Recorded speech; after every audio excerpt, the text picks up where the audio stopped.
बाकी जितना सा हमारे पास स्टाफ है, अगर उनको एक छोटी छोटी चीज़ के हम उनको सज़ा देने लग जाएंगे और उनको ऊपर वो करेंगे तो डेफिनेटली काम तो उन्हीं से लेना पड़ेगा, उनको मोटिवेट करके लेना पड़ेगा। तो आप सब लोगों से मैं तो ये आग्रह करता हूँ। आपने बताया कि कंटेंजेंसी प्लान लागू है, मार्च में कंटेंजेंसी प्लान इंप्लीमेंट हो जाना चाहिए था, अब मई तक नहीं हो पाया है क्योंकि बरसात अब आने वाली है और अभी तक लोगों मेरा सरकार ने बजट दे दिया था, ये काम विभाग के अधिकारियों को करना था। आपने आचार संहिता है, ना ट्यूबवेल खोदे हैं, ना टैंकर की सप्लाई। राजधानी में टैंकर की सप्लाई इतनी जबरदस्त है कि टैंकर की कालाबाजारी हो रही है, 1000 से 1200 रुपए में मिल रहे हैं।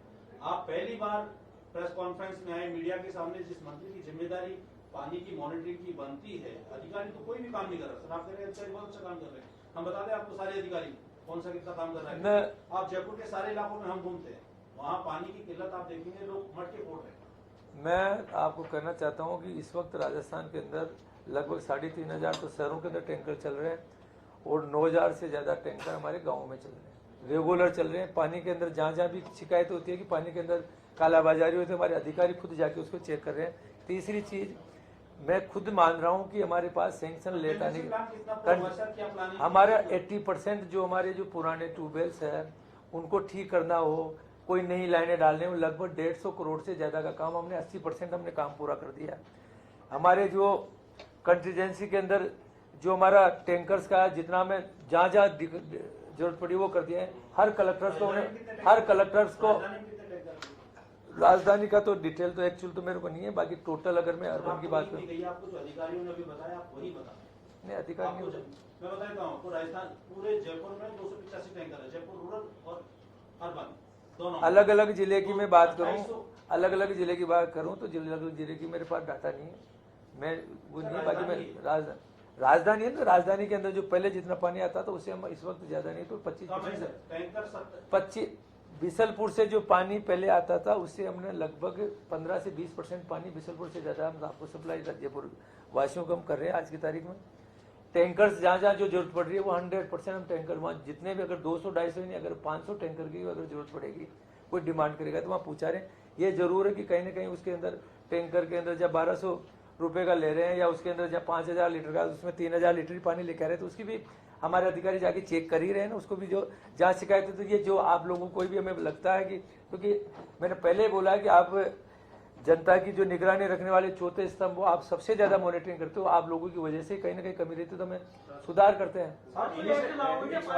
झूठवाड़ा पिछले 5 दिन से बिल्कुल जैसे हालात बने हुए कि पानी के लिए रोड धरने प्रदर्शन है ना, सब मतलब जैसे आधा घंटे हो रहे, तो क्या कारण है और वहाँ के हालातों को और पूरे जयपुर शहर के हालातों को सुधारने के लिए अब क्या कर रहे हैं? क्योंकि अभी तो 4 दिन और गर्मी बढ़ेगी और टैंकर नाकाफी साबित हो रहे हैं, तो अगर चल रहे हैं कहीं तो वो बिल्कुल बेप्रबंधन होकर चल रहे हैं, तो शहर के लिए क्या प्लानिंग है आपकी? मैं तो सभी शहरवासियों से अपील करना चाहता हूँ कि पानी की बचत करें। पानी हमारे पास जितना बिसलपुर के अंदर है, जितनी हमारी कैपेसिटी है, जितना हम फिल्टर कर रहे हैं वो 100% पानी जयपुर के अंदर दे रहे हैं। जितना हमारे पास लीकेज, आप मेरी बात मैं समाधान बता रहा हूँ मैं आपको, पहले आप पूरी बात सुनो। समाधान तो ये नहीं कि मैं कोई फूंक मार दूं या कोई मैं बालाजी बन के आपको तुरंत लाके वो कर दूं। जो मेरे पास जो पानी उपलब्ध है उसी को तो मैं डिस्ट्रीब्यूट करूंगा, उसमें कहीं ना कहीं बेईमानी हो रही हो उसको सुचारू करेंगे, कहीं लीकेज हो रहा है उसको हम रोकेंगे, कहीं चोरी हो रहा है उसको रोकेंगे, पानी का तो वही करेंगे। तो मैं अपील करना चाहता हूँ जयपुर वासियों से, पूरे राजस्थान की जनता से कि पानी का सदुपयोग करें। जहाँ जरूरत है इस संकट के अंदर उनका भी सहयोग जरूरी है।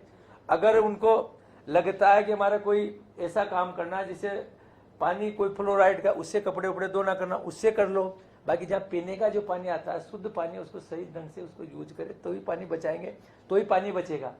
मैं वहाँ तराई बचेंगे। मेरे पास टैंकर भी आएगा तो अगर आपके भूजल के अंदर पानी होगा वहीं से तो टैंकर भर के आएंगे। अगर भूजल में पानी नहीं आएगा टैंकर भी आने वाले टाइम में ये भी खत्म हो जाएंगे। तो सबसे बड़ी भगवान से प्रार्थना करो कि जल्दी से जल्दी ये जो व्यवस्था जो पहले होनी चाहिए थी। मैं आपसे कहना चाहता हूँ कि आज बिसलपुर के अंदर अगर इस बार ईश्वर हमारे ऊपर मेहरबान नहीं रहा, कहीं हमारा दुर्भाग्य खराब हो, इस बार बारिश कम आई, बिसलपुर डैम नहीं भरा, तो सोचो उस वक्त क्या स्थिति होगी। कहाँ ट्रेनों से हमें पानी लाना पड़ेगा, किस जगह से पानी लाना पड़ेगा। तो ये स्थिति क्यों आई, ये मैं आप लोगों से कहना चाहता हूँ। ये स्थिति अगर 5 साल पहले इस पे काम करते, ERCP पे काम करते, तो आज वो हो सकता था कि अभी नहीं होती, बाकी साल भर बाद में, 1.5 साल बाद में, 2 साल बाद में। लेकिन सर आप उसको हर चीज को ERCP को उसको ले जाके अपन नहीं कर सकते, क्योंकि आप पिछले 10 दिन में ऐसा क्या हो गया कि राजस्थान के हर शहर में पानी की तरह बची हुई है।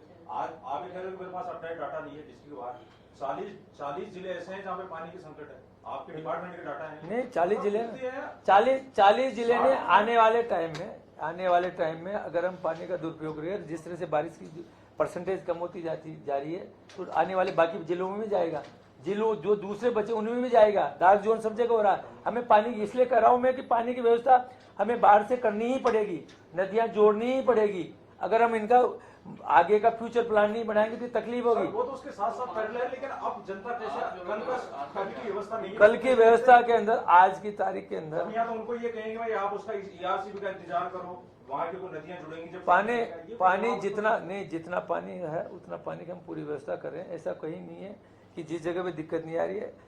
मैं खुद, अगर आप तुलना करोगे कि पिछली बार से हमारे 33% पानी कम होने के बाद में, 8 लाख कनेक्शन में ज्यादा पानी जाने के बाद में, जो हमारा 35% जो पानी हमारा लोकल सोर्स से, ट्यूबवेल से आता था, आज वो केवल 15% पानी आ रहा है। 20% पानी वो भी कम हो गया। उसके बावजूद हम ये व्यवस्था बैठा के चला रहे हैं, तो कहीं ना कहीं इसका हमें आप लोगों को मैं अप्रिशिएट तो करना ही पड़ेगा। जल जीवन मिशन के आंकड़े में सर फर्जीवाड़ा पेश किया जा रहा है। जिन गाँवों में कनेक्शन नहीं हुए प्रॉपर, वहाँ 100% कनेक्शन विभाग के अधिकारियों ने डेटा पे शो कर रखे हैं, जबकि चूंकि जिन गाँव में अगर वहाँ कनेक्शन शो कर दिए तो दोबारा उस गाँव में काम होगा ही नहीं, वहाँ भुगतान कर दिया गया ठेकेदारों को पूरा। यानी ये फेक आंकड़े कहीं ना कहीं राज्य सरकार की गरिमा को ठेस पहुंचाएंगे। अब सरपंच विभाग को और विभाग के अधिकारियों को पत्र लिखें, सब हमारे यहाँ पानी नहीं है, पैक नहीं करिए, और FSTC 100%। पिछली बार जो भ्रष्टाचार हुआ, डेफिनेटली मैं मेरे अधिकारियों से मैंने अभी जो मीटिंग की, यही कहा कि केवल FSTC करने से नहीं है, उसमें पानी कब जाएगा, उस उपभोक्ता के सामने पोस्ट खड़ा हो गया, उसमें पानी कब जाएगा। तो ये सारी की सारी गलती, आज जिस जगह पे JJM चालू नहीं है, तो उस गांव वालों को तसल्ली है कि मेरा जिस दिन JJM आएगा तब मेरे पानी आएगा। जब आपके पास पानी नहीं था, आपके पास वहाँ ट्यूबवेल्स में पानी नहीं था, आपके पास सरफेस वाटर नहीं था, आपके ओपन वेल जो बना रहे उसमें पानी नहीं था, आपने स्कीम क्यों बनाई वहाँ पे? आपने जो गलती, ये गलती उन्होंने की, बाकी उसको किस तरह सुधार करे ये भुगतान तो अभी भी हो रहा है। भुगतान सवाल हमारा भी है। हमारा सवाल पहले तो ये है कि ये जो टैंकर से पानी बेचा जा रहा है, ये मीडिया वालों की पकड़ में क्यों आता है, उपभोक्ताओं की पकड़ में क्यों आता है? आपके अफसर क्यों नहीं पकड़ पाते उनको, तो सीधे ये बिल्कुल आपकी जिनाई है। इसमें कहीं ना कहीं विभाग के अधिकारियों की लापरवाही है। इस चीज को अगर नहीं करे तो उसकी मॉनिटरिंग करेंगे। बाकी सब जगह पे जो कंप्लेन आ रही है, आज पूरा एक छोटी छोटी जगह पे जाके, पहले केवल एक कस्बों के अंदर घर घर कनेक्शन होता था, वहाँ पे ही PHD का काम था। पहले गाँव के अंदर कहीं भी पेयजल वाली कोई व्यवस्था नहीं थी। लोकल सोर्स पे सेल्फ गांव का आदमी या तो कुएं से पानी लाता था या हैंडपंप लगा होता उससे पानी लेता था। पहले इनकी कोई ड्यूटी नहीं थी, तब भी इतने ही कर्मचारी होते थे। आज जो कर्मचारियों की जो संख्या, उससे 4 गुना काम होने के बाद में वही लोग काम कर रहे हैं। तो ये कहीं ना कहीं हम लोगों की, जिस रेशो में काम बढ़ा, जिस तरह से PH डिपार्टमेंट के अंदर पहले जहाँ 5 रुपये का काम होता था, जहाँ पे अगर 50 रुपये का काम होने लगा, उस रेशो के अंदर कर्मचारियों की भर्ती भी होनी चाहिए थी। वो वास्तव में तकलीफ दी है। उसकी वजह से लोड ज्यादा होने की वजह से प्रॉपर मॉनिटरिंग नहीं कर पाएंगे। बाकी फिर भी हो सकता है कि लापरवाही था, आप लोगों ने जो बताया उसके बाद में रेगुलर उस लेवल पे काम। आपने कंट्रोल रूम चालू किया है, आप तो सबके सामने एक बार किसी कंट्रोल रूम पे खुद फोन मंत्री जी, आप कोई नंबर बता दीजिए। अगर एक भी कंट्रोल रूम का नंबर जिले का कोई नंबर नहीं, मैं आपको नंबर दे रहा हूँ PHD मुख्यालय का, उस कंट्रोल रूम का एक का नंबर और भी लग जाए। आपको नंबर दे रहा हूँ, ये तो क्लियर है। आप अपने पास सबके सामने बता दीजिए। रिपोर्ट कर रहे हैं अपना 0141 2222 585। नहीं, ये बिल्कुल 100% जहाँ हो सकता है। मिलाओ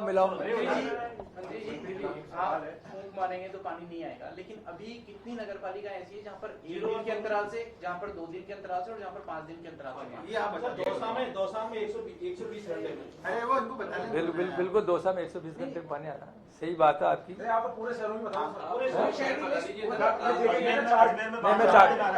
मैं चार्ट को देख के एक भी नहीं बोल रहा। पहली बात, बस इतना जरूर है कि पानी जो टैंकर कितने लगेंगे, तो इतना तो याद लिखना ही पड़ेगा कितने टैंकर आएंगे। कितना पानी बचा अभी?